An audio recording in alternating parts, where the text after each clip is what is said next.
السلام علیکم ورحمۃ اللہ وبرکاتہ۔ محترم حضرات، جیسا کہ آپ کو معلوم ہے یہ رجب کا مہینہ چل رہا ہے اور آج 26 رجب ہے۔ کل انشاءاللہ 27ویں رجب ہوگی، لیکن ہمارے معاشرے کے اندر اس مہینے کے جو رجب کا مہینہ چل رہا ہے اس میں کچھ بدعتیں رائج ہیں جو ہمارے معاشرے کے اندر بہت زور و شور سے منائی جاتی ہیں، جیسا کہ 22 رجب کو کنڈے بنائے جاتے ہیں۔ 22 رجب تو گزر چکی اور اب 27 رجب کو روزہ رکھا جاتا ہے، اور یہ کہا جاتا ہے کہ 27 رجب کو روزہ رکھنے کا بڑا ثواب ہے۔ کتنا ثواب ہے؟ بتایا جاتا ہے کہ 1000 روزوں کا ثواب ہے۔ اسی لیے اس 27 رجب کے روزے کو ہزاری روزہ بھی کہا جاتا ہے، اور بہت سے ہمارے معاشرے میں جو دین سے ناواقف ہوتے ہیں، جو قرآن و حدیث کو نہیں جانتے ہیں، وہ اس سنی سنائی بات پر عمل کرتے ہیں اور بہت اہتمام کے ساتھ 27 رجب کو ہزاری روزے کے نام سے روزہ بھی رکھتے ہیں اور عبادت بھی کرتے ہیں۔ تو اس کے بارے میں آپ کو بتانے جا رہا ہوں۔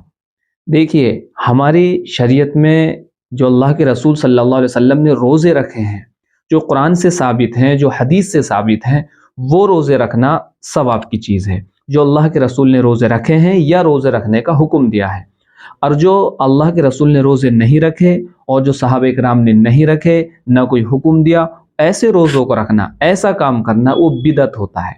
اور ہم ہزاری روزے کی جب ہم تلاش کرتے ہیں تو شریعت کے اندر نہ اللہ کے رسول صلی اللہ علیہ وسلم سے ثابت ہے، نہ صحابہ کرام سے ثابت ہے، قرآن و حدیث میں نہیں ہے، کہیں ثبوت نہیں ملتا ہے۔ تو اس سے پتہ یہ چلتا ہے کہ ہزاری روزہ جو ہے یہ بدعت ہے۔ کہیں بھی شریعت کے اندر اس کا ذکر کہیں سے کہیں تک بھی نہیں آیا۔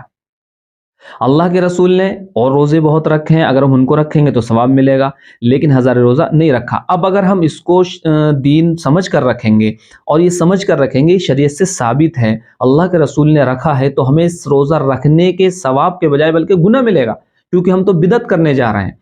اور بدعت ایک ایسا گناہ ہے، بدعت جو ہے گمراہی کی طرف لے جاتی ہے، اور گمراہی جہنم کی طرف لے جاتی ہے۔ اس لیے میرے دوستو، ہمیں بدعت سے بہت ضرور بچنا چاہیے، کیونکہ بڑا سنگین گناہ ہے۔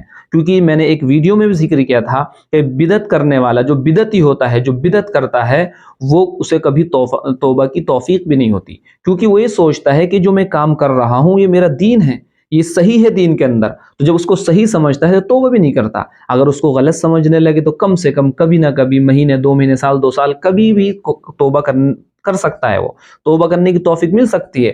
لیکن جب وہ سمجھتے نہیں بری چیز ہے، یہ گناہ ہے، تو توبہ کرتا بھی نہیں ہے، اور یہ بدعت گمراہی کی طرف لے جاتی ہے، اور گمراہی جہنم کی طرف لے جاتی ہے۔ اس لیے میرے دوستو، یہ روزہ جو ہے نہ اللہ کے رسول سے ثابت ہے، نہ صحابہ کرام سے ثابت ہے، اور اس کے بعد ہمارے اکابر سے بھی ثابت نہیں ہے، جیسے کہ رشید احمد گنگوہی رحمۃ اللہ علیہ، مفتی کفایت اللہ رحمۃ اللہ علیہ، اور اسی طریقے سے محمود الحسن گنگوہی رحمۃ اللہ علیہ۔ یہ ہمارے اکابر گزرے ہیں، ان کی کتابوں میں بھی اس کا ثبوت نہیں ملتا، بلکہ ان حضرات نے یہ لکھا ہے کہ اس کا کوئی حدیث میں ثبوت نہیں ہے اور یہ روزہ بدعت ہے۔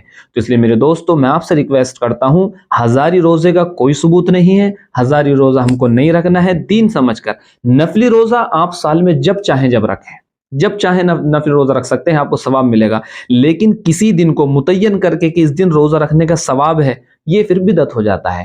تو اس لیے ہزار روزے کا کوئی ثبوت نہیں، ہم ہزار روزے سے رکھنے سے بچیں۔ اگر ہمیں رکھنا ہے تو نفلی روزہ کبھی بھی رکھ سکتے ہیں، لیکن اس کو دین سمجھ کے ہرگز نہ رکھیں، یہ ہزاری روزہ بدعت ہے۔ مجھے امید ہے کہ اس ویڈیو سے آپ کو ہزاری روزے کی حقیقت معلوم ہو گئی ہوگی، اور یہ ظاہر ہو گیا ہے کہ ہزاری روزہ ہماری دین میں، ہماری شریعت میں نہیں ہے، بلکہ یہ بدعت ہے۔ اور اس ویڈیو کو زیادہ سے زیادہ شیئر کریں تاکہ ان لوگوں تک بھی پہنچ جائے جو ہزاری روزے کو دین سمجھتے ہیں، ثواب کا کام سمجھتے ہیں، اور وہ اس گناہ سے بچ جائیں، اس بدعت کرنے سے بچ جائیں۔ السلام علیکم ورحمۃ اللہ وبرکاتہ۔